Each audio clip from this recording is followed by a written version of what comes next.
I think when that manager walked out of that room, myself, Darren Greenfield and Rob Kira looked at each other and, well, holy shit, what the hell is about to happen? We asked ProBuild on the day if they were okay, and they assured us that they were. You learn to take with a grain of salt what you're told in this industry, and when it come to fruition, that was a lie. And I informed the workers that ProBuild were not going to pay the bills. I thought this could get ugly here.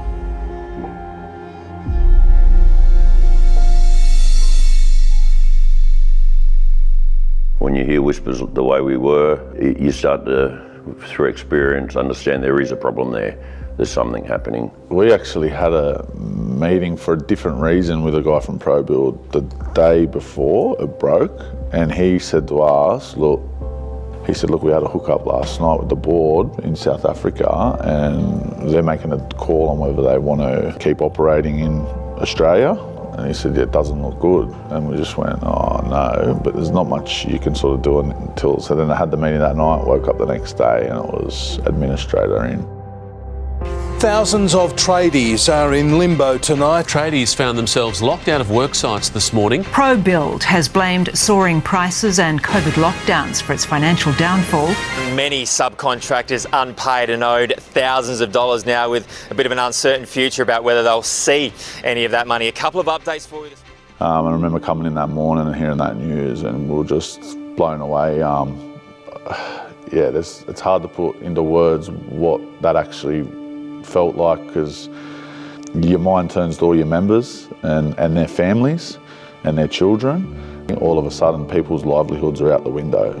Well, my first thought when we went under was how it was going to affect my boys, how it was going to affect my family, what impact it was going to have on their future. Are we going to lose the house? Are we going to go live under a bridge? What are we going to do? Here we go. It's a major builder. A lot of employees, a lot of contractors, a lot of money owed. This is going to be a massive issue around the country. So at that point I start thinking what we need to start putting in place once we find out the administrator and who they are. We immediately got our delegate structure into play. Well, it's just as soon as something like that happens, it's really action stations. Like, our principal concern is to make sure that our members are looked after and that, you know, their entitlements are secure, that their jobs are secure. We jumped on it, went to the main job in Sydney down at Darling Harbour. We had a toolbox talk on site. I was there personally myself. It was 6 a.m, it was pouring rain. I told our guys on site that ProBuild was finished and that we weren't going to get paid, and people were going to lose homes over this. Once the administrator was appointed, it was made public, it was chaos. Subcontractors getting their materials, trying to get them off the job. We're lucky we got all our stuff down, all our tools and all our products, but there's still people up there trying to get the stuff down. It was like Parramatta Road at 5 p.m. on a weekday. There was trucks coming in there. I think Kennard's Hire must have rented out all their vehicles to people and contractors off them jobs to get their materials, get their tools before the gates are locked. It was just emails and messages just flying from not just the leadership team, but also from our staff, asking what's going to happen, what do we do? What's happening tomorrow? Are we safe? Right? And it's heartbreaking to hear the words, you know, are we safe? I got a lot more phone calls than on any given day during the week. I can tell you that for a fact. Especially that evening, the phone did not stop ringing. The boss of ProBuild told us not to panic. There's $28 million there for all workers' entitlements. Everything's covered. You don't need to panic about it. We're going to work through it. He made that commitment twice to me on that morning, I remember. You learn to take with a grain of salt what you're told in this industry, and when it come to fruition, that was a lie. They didn't have the money there covered. This is the time for us to mobilise as a union, get together and make sure we try and achieve an outcome for our members. At the MLC project we had $250,000 worth of retention. Ribbon we had $300,000 in retention. I rang an accountant, lawyer, tried to get onto the administrator, no luck. So my next port of call was the CFMEU. The members are just in shock. It's just like, no, they've got to be able to fix this. It can't be right. They read things in the media about $4 billion worth of work and all this sort of stuff, and they just think it can't happen. And you get some of them break down crying. One member I remember bought a house the week before. They just purchased a new home, gone out and got a mortgage. He'd been with ProBuild 14 years from memory and thought he was covered. And he'd have a job till he retired, pay his house off, and 7 days later it's gone. It's all taken away from him. Everyone just really pulled together to make sure that whatever needed to be done to support our members was being done. And we knew this was going to take time. This is just not something that you resolve in one day. There would be days and days and potentially months of negotiation.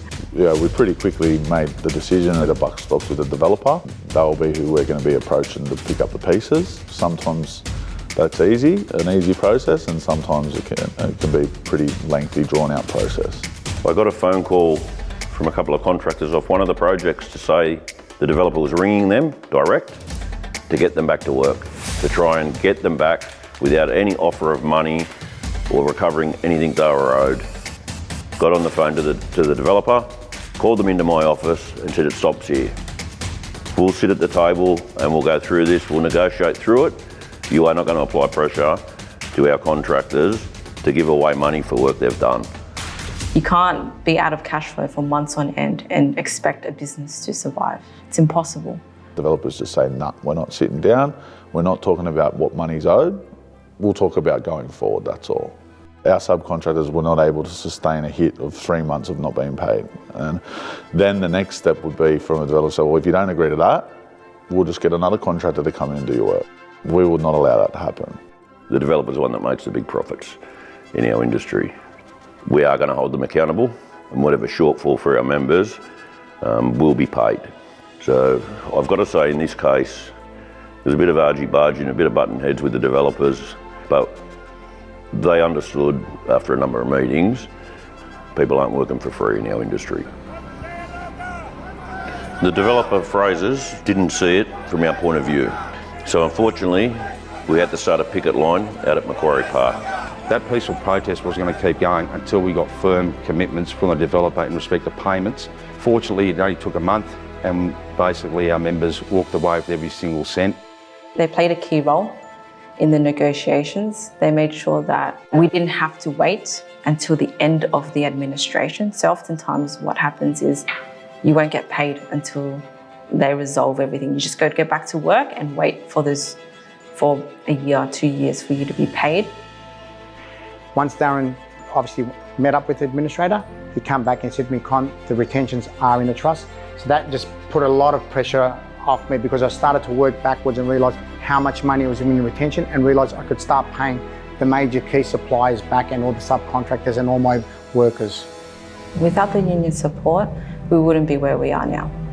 It was a total of $931,000 and change that were owed. Thanks to the negotiations of the CFMEU, we got paid every last cent. That's the best outcome we could ask for.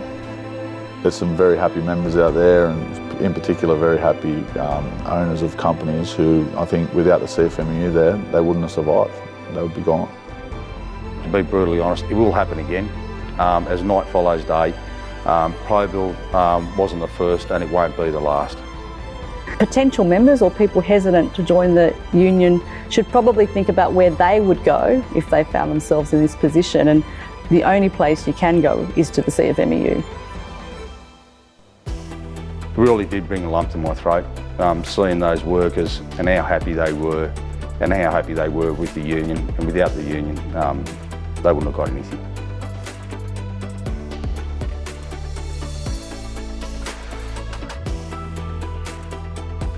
You don't have to go home and crawl up in the fetal position, suck your thumb and think it's all over. No, the union will step up, it'll fight for you right to the end.